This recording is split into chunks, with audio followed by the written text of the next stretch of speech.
पूर्व वीडियो में हमने कबीर के व्यक्तित्व के बारे में चर्चा की थी। अब हम कबीर की कविता में रहस्यवाद पर चर्चा करेंगे,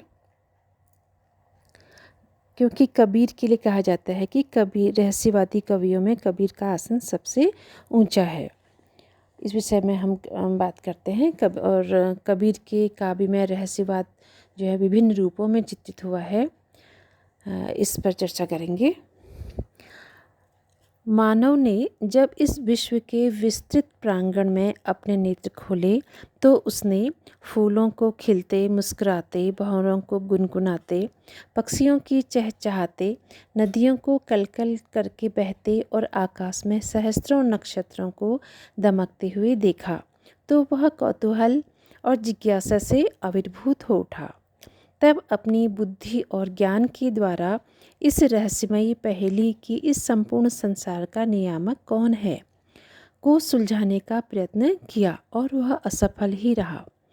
वह यह न जान सका कि इस संसार का निर्माता एवं संचालक कौन है। फलस्वरूप वह अज्ञात शक्ति के प्रति आकर्षित हुआ। कवि जयशंकर प्रसाद की लेखनी पर देखिए। सिर नीचा कर किसकी सत्ता, सिर नीचा कर किसकी सत्ता, सब करते स्वीकार यहाँ, सदा मौन हो प्रवचन करते किसका वह अस्तित्व कहाँ। अब हम रहस्यवाद का अर्थ जानते हैं। रहस्यवाद का अर्थ स्पष्ट करने के लिए समय समय पर अनेक विद्वानों ने परिभाषाएं प्रस्तुत की।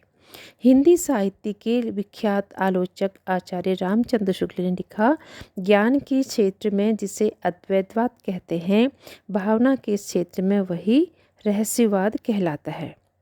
इसी प्रकार से मुंशी राम शर्मा के अनुसार रहस्यवाद साहित्यिक धारणाओं और मान्यताओं के अनुसार उस मन प्रवृत्ति का प्रकाशन है जो अव्यक्त और सर्वव्यापी ब्रह्मवाद से परिचित होने के लिए प्रयास करती है। वह प्रवृत्ति मन का गुण है। इसका प्रकाशन काव्य में होता है। डॉक्टर गोविंद त्रिगुणायत के मत से रहस्यवाद ब्रह्म के आध्यात्मिक स्वरूप से आत्मा की भावात्मक ऐक्यानुभूति के इतिहास का ही प्रकाशन है। और जयशंकर प्रसाद जी कहते हैं, काव्य में आत्मा की संकल्पनात्मक अनुभूति की मुख्य धारा का नाम ही रहस्यवाद है। अब उपरोक्त परिभाषाओं से स्पष्ट होता है कि असीम सत्ता के विषय में कवि के हृदय में जो जिज्ञासा और चिंतन का भाव होता है उसे सब कवि लेखनी के द्वारा अभिव्यक्त करते हैं। तब वह साहित्य में रहस्यवाद के नाम से जाना जाता है। दूसरे शब्दों में रहस्यवाद कवि की एक ऐसी साहित्यिक अभिव्यक्ति है कि जिसमें वह परम सत्ता के विषय में अपने विचारों को सीधी सरल भाषा में प्रस्तुत न करके एक नई भाषा में अंकित करता है।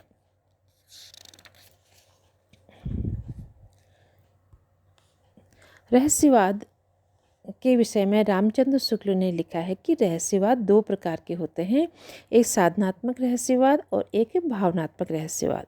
शुक्ल जी का कहना है कि जिस प्रकार रहस्य का आधार योग है वह साधनात्मक है और जिसका आधार भक्ति या प्रेम है वह भावात्मक है।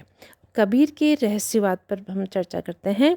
जिस प्रकार से कबीर की दार्शनिक विचारधारा पर विविध संप्रदायों और विचारधाराओं का प्रभाव परिलक्षित होता है, उसी प्रकार उनके रहस्यवाद पर भारतीय अद्वैतवाद, सूफी मत और हठ योग का प्रभाव भी देखा जा सकता है। इस संबंध में गोविंद त्रिगुणायत के विचार पर दृष्टिपात करते हैं। कहीं पर उनमें सूफियों के प्रेम का निरूपण मिलता है, कहीं पर हठ योगियों के पारिभाषिक शब्दों एवं प्रक्रियाओं का रहस्यात्मक वर्णन है। कहीं वे सिद्धों की संध्या भाषा की शैली का अनुकरण करते हैं और कहीं उपनिषदों के ढंग पर रहस्यात्मक शैली तत्व का प्रतिपादन। इस प्रकार कबीर के रहस्यवाद पर विभिन्न विचारधाराओं का प्रभाव परिलक्षित होता है। हिंदी साहित्य में कबीर अद्वितीय रहस्यवादी कवि माने जाते हैं। श्याम सुंदर दास उन्हें शुद्ध रहस्यवादी कवि मानते हैं। उन्होंने लिखा है कि रहस्यवादी कवियों में कबीर का आसन सबसे ऊंचा है। शुद्ध रहस्यवाद केवल उन्हीं का है।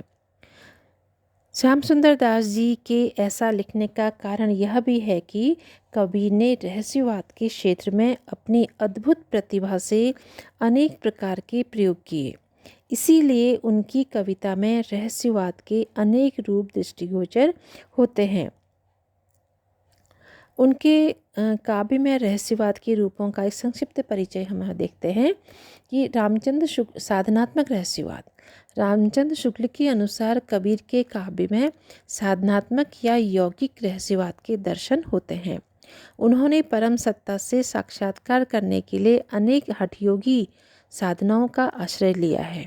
इसीलिए उनके रहस्यवाद में भावना की मधुरता के स्थान पर नीरसता और जटिलता के दर्शन होते हैं। कबीर ने षटचक्र, कुंडलिनी, कंवल, ब्रह्मरंध्र, चंद्रमा, इड़ा, अमृत आदि का अंकन किया है। और कबीर के इस रहस्यवाद का एक छोटा सा उदाहरण देखिए। अष्टदल कमल निवासिया, चहुको फेरी मिलाई रे, रहूं मैं बीच समाधिया, तहाँ काल न पास आई रे। अष्ट कमल दल भीतरा, तहाँ श्री रंग कोली कराई रे, सतगुरु मिलें तो पाइए, नाही तो जन्म अकारत जाइए। इस प्रकार कबीर अपने प्रियतम परम सत्ता का आह्वान विविध हठयोगी साधनाओं के आधार पर करते हैं। साधनात्मक रहस्यवाद में कबीर सिद्धों और नाथपंथियों से प्रभावित हैं। कबीर के रहस्यवाद में कहीं कहीं अनहद सुनाई पड़ता है और कहीं गगन घंटा का गहराना भी सुनाई पड़ता है। कबीर ने कहीं कहीं पर अपने इस साधनात्मक रहस्यवाद को भक्ति और प्रेम का पुट देकर सरस और मधुर भी बना दिया है। जैसे मन के मोहन बेठुला, यह मन लागी तो ही रे, चरण कमल मन मानिया, और न भाले मोही रे। इस प्रकार कबीर का साधनात्मक रहस्यवाद नीरस और शुष्क होते हुए भी सरस और मधुर है। अभिव्यक्ति मूलक रहस्यवाद पर चर्चा करते हैं। कबीर की उलट बासियों में अभिव्यक्ति मूलक रहस्यवाद के दर्शन होते हैं। यही कारण है कि कबीर ने सामान्य सी बातों को भी अपनी अभिव्यक्ति चातुरी से ऐसे ढंग से प्रकट किया है जिससे कि वे रहस्यमय बन गई हैं। इस रहस्यवाद की विषय शैली और दोनों ही दुरूह और क्लिष्ट हैं। इस रहस्यवाद की अभिव्यक्ति सिद्ध और योगियों की संध्या भाषा के माध्यम से की गई है। आज का पाठक इसे समझने में असमर्थ है। इस रहस्यवाद का एक उदाहरण देखिए। मूसा फसा बांभी में लारे सपाठी धाई, उलटी मुँह से सापाण गिली, यहों अचरज भाई। अब हम देखते हैं भावात्मक रहस्यवाद। कबीर के काव्य में भावात्मक रहस्यवाद को सर्वोत्कृष्ट उदाहरण देखने को मिलते हैं। जैसे इसमें जीवात्मा अपने प्रीतम के प्रेम में तड़पती है, तब साधक जीवात्मा को परमात्मा तक पहुंचाने के लिए गुरु की आवश्यकता होती है। गुरु की कृपा से वह जीवात्मा परमात्मा से साक्षात्कार करने में समर्थ होती है। कहने का तात्पर्य यह है कि गुरु ही साधक को ब्रह्म तक पहुंचाने का मार्ग दिखाता है।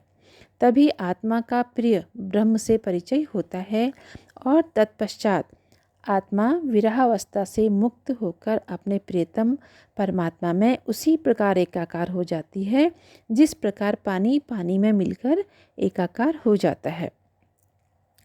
कबीर की आत्मा अपने प्रियतम के विरह में अत्यंत व्यथित होती है और उसके विरह में क्रौच पक्षी की तरह दग्ध और व्याकुल है। जैसे रायु रूनो विरहनो, ज्यों बच्चों कुकुंज, कबीर अंतर प्रजल्या प्रगट्या विरहा पुंज।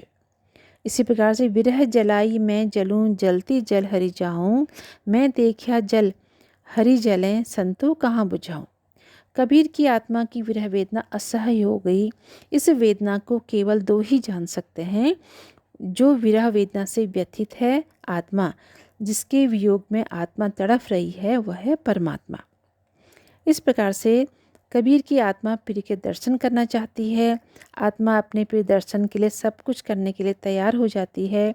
कबीर की आत्मा समस्त शरीर को दीपक बनाकर अपने प्राणों की बत्ती डालकर तेल के समान रक्त डालकर अपने प्रिय के दर्शन के लिए तैयार हो जाती है। इन तन दीवा करूं बाती मेलियूं जीव, लोही सींचो तेल जूं, कब मुख देखो पीऊ। कबीर ने आत्मा और परमात्मा के प्रेम, विरह और मिलन का विविध रूपों में चित्रण करके सहयावस्था का चित्रण किया है। अब कबीर ने कुछ पारिभाषिक शब्दों में रहस्यवाद को व्यक्त किया है। कबीर ने जहाँ अपने भावात्मक रहस्यवाद में प्रेम की मंदाकिनी प्रवाहित की है, वहाँ हठयोगियों और सिद्धों के पारिभाषिक शब्दों का प्रयोग करते हुए जटिल एवं नीरस रहस्यवाद की भी सृष्टि की है। कबीर ने हठयोगियों और सिद्धों के 60 चक्र, 10 दरवाजे, 14 चंदा, 16 पवन, 64 दिए आदि शब्दों का प्रयोग किया है। कबीर का रहस्यवाद हिंदी की अमूल्य निधि है। उनकी अपनी विशिष्ट विशेषताएं हैं। श्याम सुंदर दास और त्रिगुणायन ने उनके रहस्यवाद की मुक्त कंठ से प्रशंसा की है और कबीर के रहस्यवाद की उन्होंने प्रमुख विशेषताएं यहाँ पर बताई हैं। जैसे प्रेम की तीव्रता। कबीर के रहस्यवाद में सूफियों की सीध प्रेम तत्व की तीव्रता है। जिज्ञासा का भाव। रहस्यवाद जिज्ञासा की नींव पर खड़ा है। कबीर के रहस्यवाद में जिज्ञासा तत्व पूर्ण रूप से दिखाई देता है। उन्हें यह जिज्ञासा है कि परमात्मा कैसा है और कहाँ है। चेतना। रहस्यवाद में साधक को सदैव जागृत रहने के लिए बताया गया है। यदि वह चेतनाहीन हो गया है तो परम ब्रह्म से कोई संबंध नहीं रहता है। इसीलिए कबीरदास जी ने सदैव जागृत रहने का प्रयत्न किया है। मन रे जागत रहिए भाई, गाफिल होई वस्तु मत खोवे, चोर घुसे घर जाई। बुद्धि और भावना का समन्वय। कबीर के रहस्यवाद का एक गुण यह भी है कि उसमें बुद्धि और हृदय दोनों का समन्वय दृष्टिगोचर होता है। महत्व प्रदर्शन। कबीर ने अपने रहस्यवाद में अव्यक्त सत्ता की श्रेष्ठता, गुरुता और महत्ता पर बल दिया है। रहस्यवाद के विभिन्न प्रकार कबीर के काव्य में दृष्टिगोचर होते हैं। विरह का भाव है। कबीर के रहस्यवाद में सबसे प्रमुख विशेषता है विरह की प्रधानता। वे विरह से हीन हृदय को शमशान मानते हैं। कहते हैं, विरहा विरहा मत कहो, विरहा है सुल्तान, जाघट विरह न संचरे, सौघट जान मसान। भारतीय और विदेशी प्रेम पद्धतियों का समन्वय भी उनके काव्य में मिलता है। कबीर के रहस्यवाद की विशेषता यह भी है कि उसमें भारतीय और विदेशी प्रेम पद्धतियों का समन्वय दृष्टिगोचर होता है। इस विषय में डॉक्टर द्वारिका प्रसाद सक्सेना जी कहते हैं, कबीर के रहस्यवाद में भारतीय एवं विदेशी दोनों प्रेम पद्धतियों का समावेश होने के कारण एक ओर वेदांत के अद्वैतवाद के दर्शन होते हैं तो दूसरी ओर ईसाई संतों और सूफी रहस्यवादियों की भांति आत्मा और परमात्मा का मिलन पति पत्नी के रूप में भी दृष्टिगोचर होता है। अतः उक्त विवेचन के आधार पर निर्विवाद रूप से हम कह सकते हैं, कबीर का रहस्यवाद हिंदी साहित्य में अपना विशिष्ट स्थान रखता है।